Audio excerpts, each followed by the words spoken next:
don't make a sound, Marco whispered. Not one sound. He pushed her toward the closet with both hands on her shoulders, not gently, the way a man pushes something he needs out of sight, and slid the door shut behind her before she could say a single word. The darkness was immediate and total. Maya stood between hanging suit jackets and a row of pressed shirts and listened to the sound of her own breathing and tried to understand what was happening. She had been in room 1408 of the Alderton Hotel for 40 minutes. Marco had texted her the room number at noon, Suite 1408. Tonight. Don't tell anyone, and she had come because she was 29 and lonely in the specific way of a woman who had convinced herself that a man who texted her in secret was still a man worth having. She had come because Marco Reyes had been telling her for 4 months that he was leaving his wife. She had come because she had believed him. Now she was in a closet. Through the door, she heard footsteps, then the click of a key card, then the room door opening, then a voice she knew better than any voice in the world. You said you'd be here at 8. Deep, even. The voice of a man who was never surprised by anything. The voice of her husband. If you have ever been in a room or a closet where you understood in a single second that your entire life had been a lie, stay with us.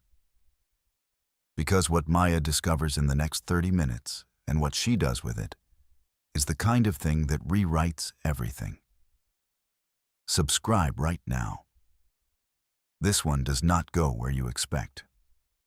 Maya Ashford had married Luca Ashford 4 years ago, which meant she had married into a name that appeared on buildings, on board minutes, on the kind of philanthropic plaques that get unveiled with scissors and cameras.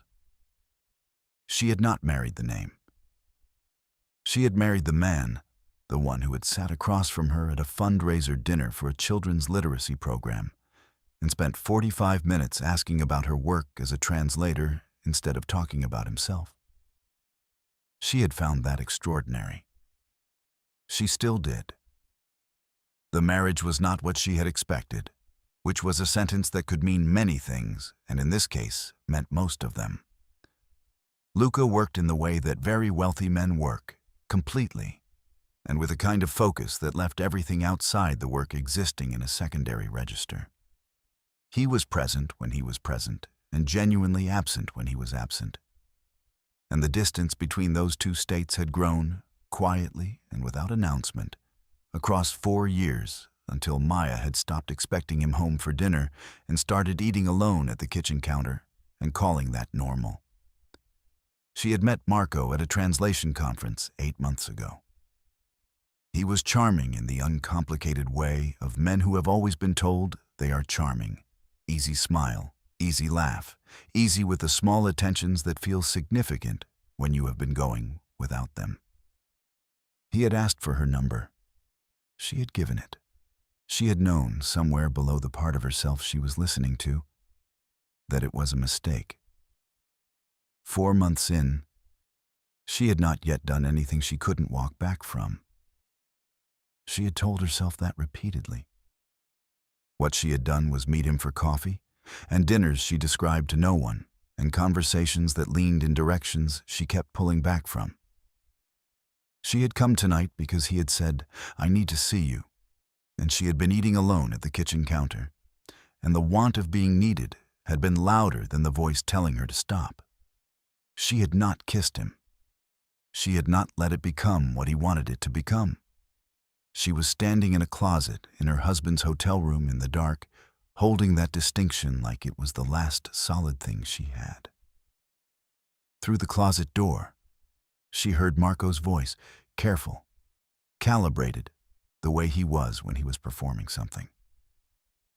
"Luca, I didn't expect you to be here, so." "I own the floor," Luca said. "I'm always here when I'm in the city." A pause, the sound of a jacket being set down. "Why are you in my suite, Marco?" Silence. "I had a key from the last quarter." "You had a key from the last quarter." Luca repeated. Not a question. The flatness of it was worse than anger. And you're here because we were going to have a drink. Some of the team is downstairs. I just came from downstairs. Another pause. Longer. Marco, I'm going to ask you one question. I need you to think before you answer it. Maya pressed her back against the wall of the closet. Her hands were shaking. She pressed them flat against her thighs. Is there someone in this room, Luca said, who should not be here? The silence that followed was the loudest thing Maya had ever heard. She did not wait for Marco to answer. She put her hand on the closet door and pushed it open and stepped into the light. Luca stood 6 feet away. He was in a dark suit, no tie yet, the way he looked in the hour before a formal event. He was looking at her with an expression she had never seen on his face in 4 years of marriage. Not anger, not shock, not the careful neutral he used in rooms full of people. He was looking at her the way you look at something you did not know you were afraid of, until it arrived. Marco had gone completely still near the window. Maya, Lucas said. Just her name. The way he said it told her everything and nothing simultaneously. I didn't, she started. She stopped. She looked at Marco and then back at Luca. I didn't do anything. I need you to know that. I came here tonight and I should not have, and I know that, but I didn't. Nothing happened. Luca looked at her for a long time. Then he looked at Marco. Get out, he said. Marco left so fast the door didn't finish closing behind him. In the silence that followed, Maya could hear the city 41 floors below. She could hear the air system. She could hear her own pulse in her ears, loud and relentless, counting the seconds before her husband said something that could not be unsaid. How long, he said. 8 months. Talking, dinners, nothing. 8 months. He said it like he was testing the weight of it. He walked to the window and stood with his back to her, looking out at the city he half owned, and she watched his shoulders and tried to read them the way you try to read the back of a person when you can't see their face. Why? He said. She almost gave him the easy answer. The work, the distance, the kitchen counter. She opened her mouth, and what came out instead was the true thing. Because you stopped seeing me, she said. And I missed being seen. And I made a terrible choice about where to go looking for it, and I am not asking you to forgive me tonight. I'm asking you to let me say it out loud. I missed you. I have been missing you for 2 years while you were right there, and I didn't know how to tell you that, and that is my failure. What I did with it is also my failure. But the missing was real, and it started with us. He didn't move. I'm going to go, she said. I'll be at the apartment. We can, whenever you're ready. She picked up her coat from the chair by the door.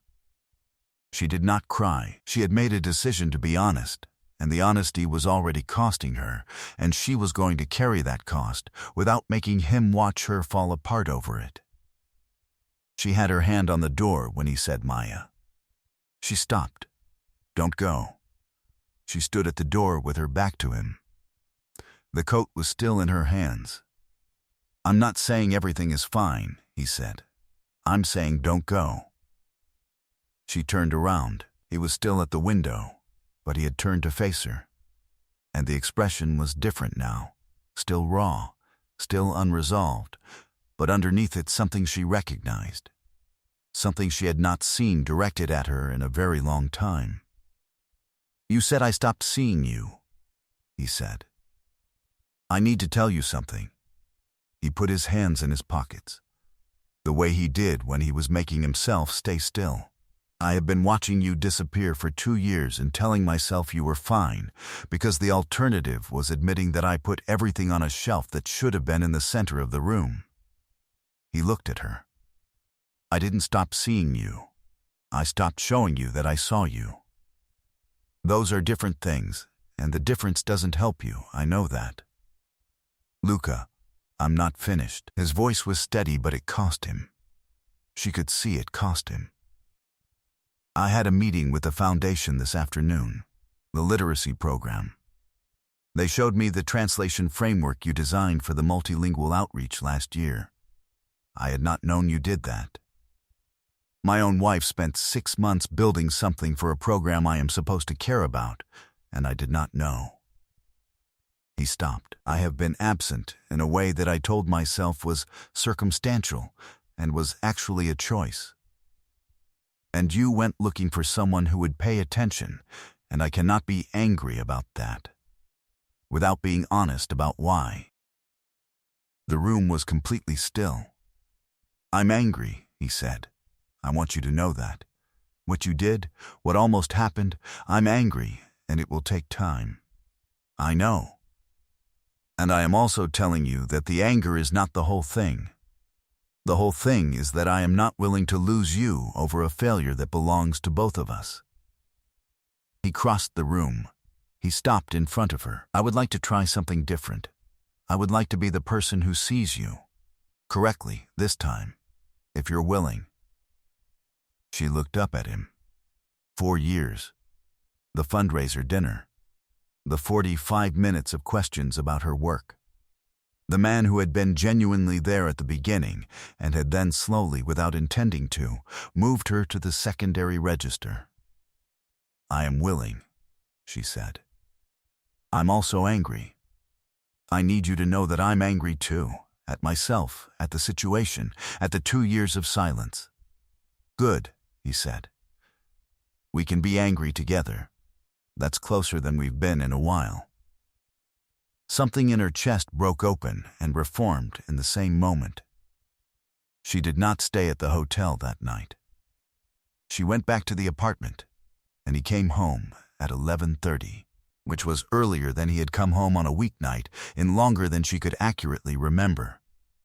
He did not make a speech about it. He just came home. She heard his key in the lock and his footsteps on the stairs and the particular sound of him moving through the house that she had stopped listening for, without realizing she'd stopped. They talked for 3 hours, not about Marco, about the 2 years before Marco, the distance and the silence and the specific ways they had each retreated into themselves and called it coping. She told him about the kitchen counter. He told her about a night 6 months ago when he had stood outside the closed bedroom door for 4 minutes, deciding whether to knock, and had gone back downstairs instead. She had not known about those 4 minutes. They undid her completely. She cut contact with Marco the next morning. 1 message, 11 words. This was a mistake from the start. I'm sorry. Goodbye. She sat with her thumb over the send button for a full minute, not because she was uncertain. She was not uncertain, but because sending it meant closing the door on the version of herself who had walked toward that hotel room, and she wanted to close it consciously, looking at it, understanding what it had cost. She pressed send. He did not reply. She had not expected him to. She was not doing it for a reply. She was doing it because you cannot build something honest on a foundation you haven't fully cleared, and she was done building on anything that couldn't hold weight. What followed was not easy in the way that nothing genuinely worth keeping is easy. There were weeks where the anger surfaced unexpectedly, his, hers, both simultaneously in a way that required them to sit in the same room and not flee from it. They saw a counselor on Thursday evenings, a woman named Dr. Reyes, who had the specific gift of making 2 people who were both right and both wrong feel equally capable of being better. It helped. The Thursday evenings helped more than either of them had expected, which they both admitted in the car afterward with a slightly surprised tone of people who had believed they were beyond needing that kind of help. Luca came to her translation work launch in March. He was in the front row. He had read the entire program brief beforehand. She found his notes in the margin of the printed copy she had left on the kitchen table. Questions in his handwriting. Things he had wanted to understand. She stood at the podium and looked out at the room and found him immediately, the way you find the person who is yours, and he was already looking at her. Afterward, he said, "The multilingual framework. The thing the foundation showed me. Can you walk me through it?" She walked him through it for an hour in the car on the way home, and he asked questions the whole time. Real questions. The 45 minutes at a fundraiser questions. And she thought, there he is. The man she had married. He had not gone. He had just been standing in the secondary register, waiting for someone to move him back to the center. They had both needed to move him there.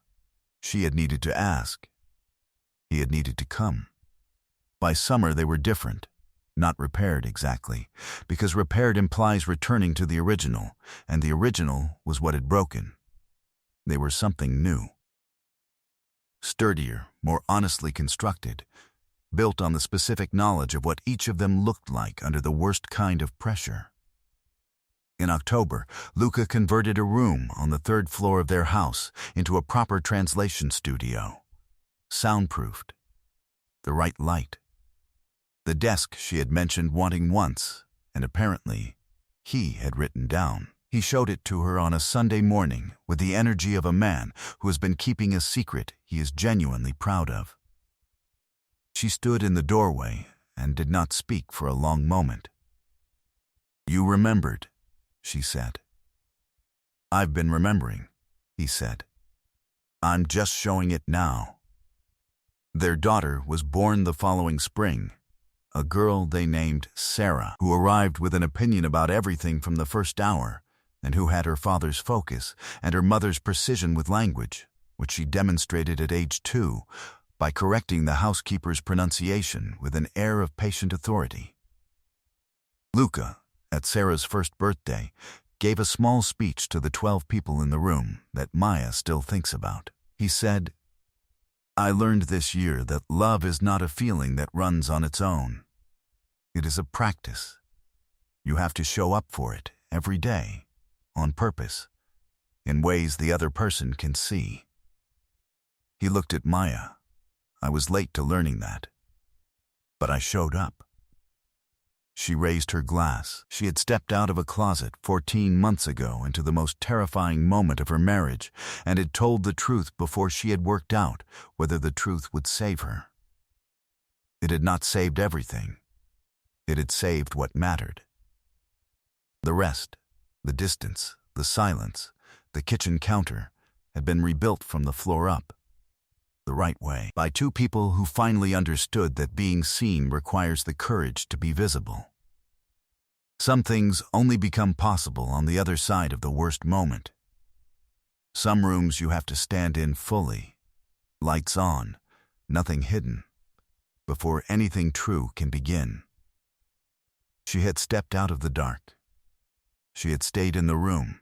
It had made all the difference. If this story reached you, share it with someone who needs permission to tell the truth. And subscribe, because every week we are here, and we are just getting started.